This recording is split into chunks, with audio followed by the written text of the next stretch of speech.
Scary telling.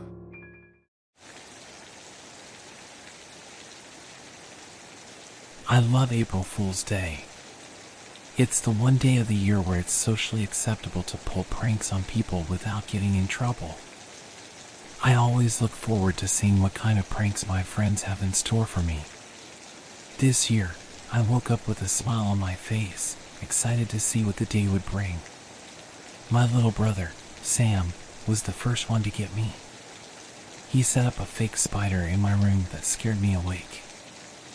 I laughed it off, finding it funny.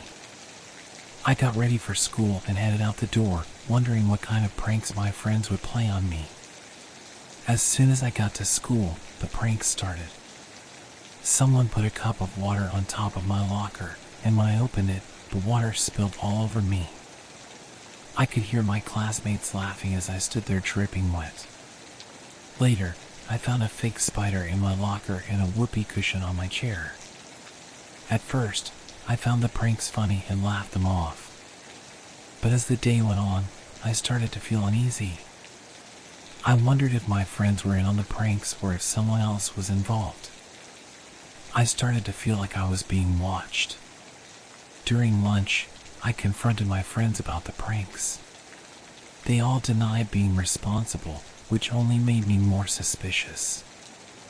I started to feel like I was going crazy. I couldn't trust anyone, not even my closest friends. As the day went on, the pranks against me intensified. Someone put a fake spider in my backpack, and another person put a whoopee cushion on my seat during class. I started to feel like I was being targeted. I wondered why someone would go to so much trouble just to prank me. By the end of the day, I was exhausted and felt like I couldn't take it anymore. I wanted the day to be over so badly. When I got home, I collapsed on my bed and tried to forget about the pranks. But I couldn't shake the feeling that something wasn't right. That night, I had trouble sleeping. I kept thinking about the pranks and wondering who was behind them. I started to feel like I was in danger, like someone was watching me. I didn't know what to do, but I knew that something wasn't right. The next morning, I woke up feeling even more paranoid than the day before. I couldn't shake the feeling that someone was watching me. When I got to school, the pranks against me continued. Someone put a fake spider in my lunchbox, and another person put a whoopee cushion on my chair during class. I started to feel like I was in a horror movie. Every time I turned around, someone was trying to scare me or pull a prank on me. I started to feel like I couldn't trust anyone, not even my friends. I wondered if they were in on the pranks or if someone else was involved. During lunch, I confronted my friends again. I was more forceful this time, demanding to know who was behind the pranks. But they all denied being responsible. They even showed me their phones to prove that they hadn't sent any text messages or made any calls to set up the pranks. I started to feel like I was losing my mind. I couldn't explain why someone would go to so much trouble just to prank me. It didn't make sense. I started to feel like I was in danger, like someone was out to get me. That afternoon, I received a note in my locker. It was written on plain white paper, with no handwriting to identify who wrote it. The note said, "Meet me at the old abandoned warehouse on Main Street at midnight. Come alone." At first, I thought it was another prank. But something about the note felt different. It wasn't funny or clever like the other pranks. It felt ominous, like a warning. I wondered if it was a trap. I spent the rest of the day trying to decide whether to go to the warehouse or not. Part of me wanted to ignore the note and pretend like it never happened. But another part of me was curious.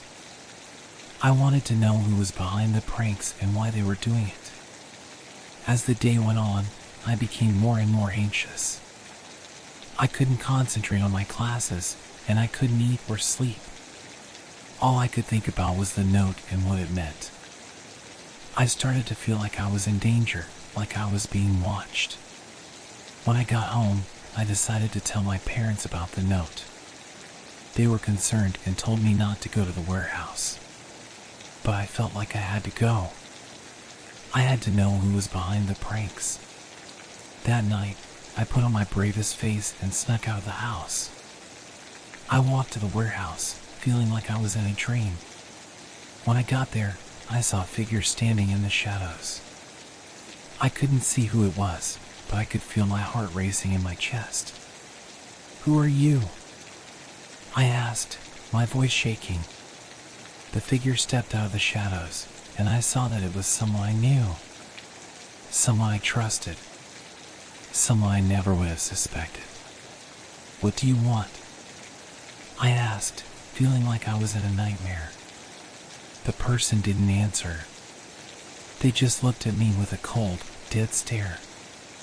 And then they lunged at me, their hands reaching for my throat.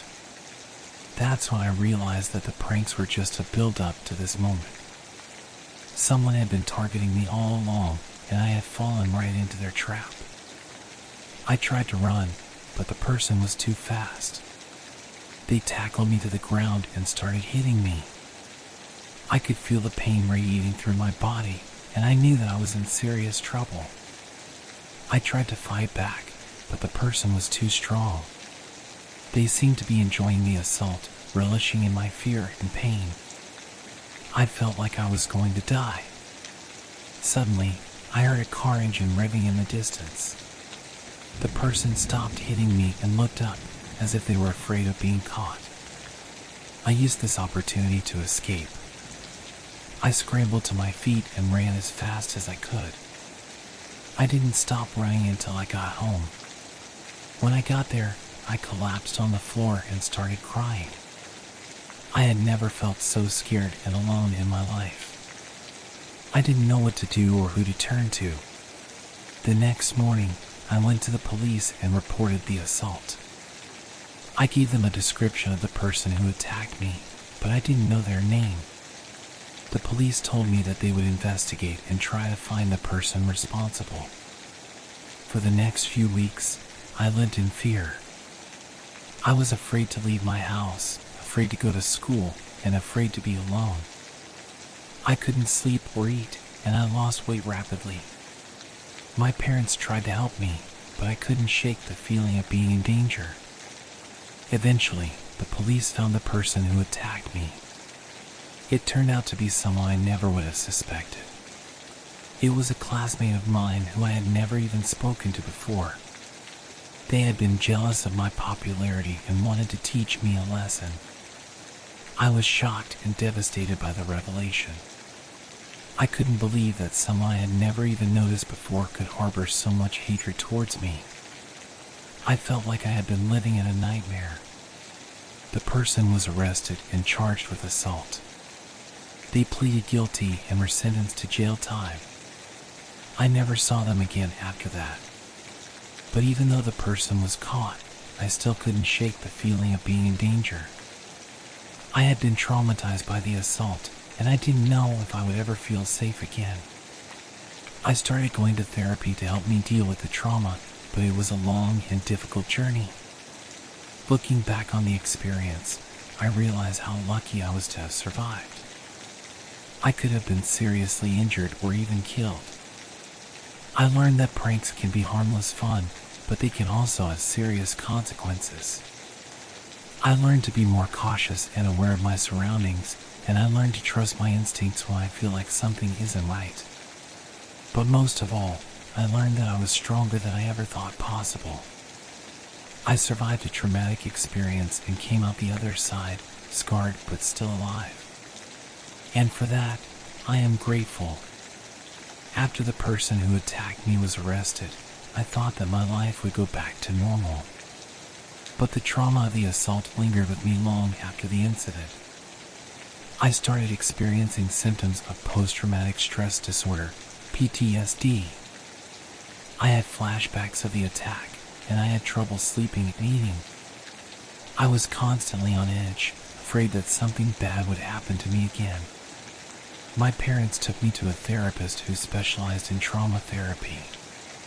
The therapist taught me coping mechanisms to deal with my anxiety and fear. We worked on grounding exercises to help me stay in the present moment and not get lost in my thoughts. The therapist also helped me work through my feelings of betrayal. I felt like I couldn't trust anyone anymore, not even my closest friends. The therapist helped me understand that what happened to me was not my fault and that I didn't deserve to be attacked. I also had to deal with the aftermath of the assault at school.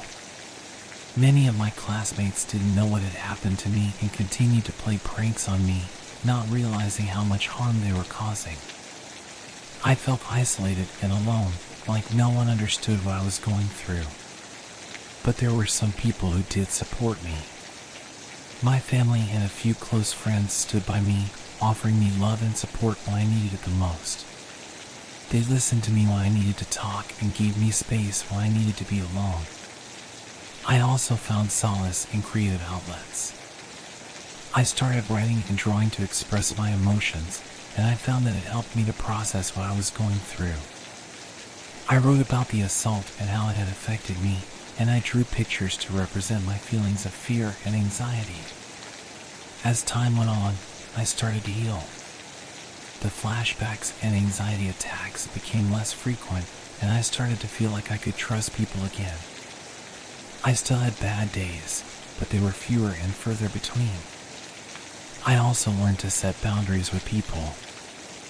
I realized that I didn't have to put up with harmful or hurtful behavior, even if it was meant to be a prank. I learned to say no and to stand up for myself, even if it meant going against the norm. Eventually, I graduated high school and moved on to college. I met new people and made new friends, but the trauma of the assault stayed with me. I still thought about it from time to time, but it no longer controlled my life. Looking back on the experience, I realized that it had taught me many valuable lessons. I learned the importance of trust and the consequences of betrayal. I learned that I was stronger than I ever thought possible, and that I could survive even the most traumatic experiences. Most of all, I learned the importance of self-care and seeking help when I needed it. I learned that it was okay to not be okay, and that healing was a journey, not a destination. And for that, I will always be grateful. It's been years since the assault, and I've come a long way since then. I still have moments of fear and anxiety, but they're no longer debilitating. I've learned to cope with my trauma and to take care of myself when I need it. One thing that has helped me move forward is using my experience to help others. I've become an advocate for trauma survivors, speaking out about the importance of mental health and self-care. I've shared my story with others in the hopes of helping them feel less alone. I've also become more involved in my community, volunteering at a local crisis center for survivors of assault and abuse. I've found that helping others has helped me heal as well. But perhaps the most important thing I've learned is that healing is a journey, not a destination. There will always be ups and downs, but the important thing is to keep moving forward. I've learned to focus on the present moment and to not get lost in the past or worry about the future. I've also learned to trust myself again. After the assault, I lost faith in my instincts and my ability to judge people's character. But over time, I've learned to trust myself again and to recognize when something isn't right. Overall, my experience of being an April Fool's victim was traumatic, but it also taught me many valuable lessons. It taught me the importance of trust, the consequences of betrayal, and the power of self-care. It taught me that healing is possible, even in the face of trauma. But most of all, it taught me that I was stronger than I ever thought possible. I survived a traumatic experience, and I came out the other side a better, stronger, and more resilient person. And for that, I am grateful.